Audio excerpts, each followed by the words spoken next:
అంటే ఫిబ్రవరి 1వ తేదీన తిరుమలలో స్వామివారిని మొత్తం 80,871 మంది భక్తులైతే దర్శనం చేసుకున్నారు. అందులో స్వామివారికి మొత్తం 24,257 మంది భక్తులు తలనీలాలను సమర్పించారు. నిన్నటి రోజున తిరుమలలోని శ్రీవారి హుండీ యొక్క ఆదాయం అనేది 3,78,00,000 రూపాయలు.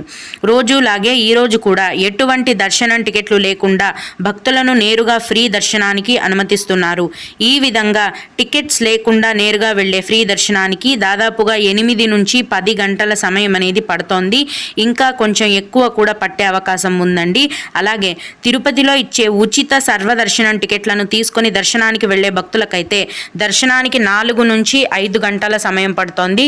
300 రూపాయల దర్శనం టికెట్లు కలిగి ఉన్న భక్తులకు మరియు 500 రూపాయల దర్శనం టికెట్లు కలిగి ఉన్న భక్తులకు దర్శనానికి 3 గంటల సమయం అనేది పడుతోంది. ఈరోజు కూడా చిన్న పిల్లల సుపదం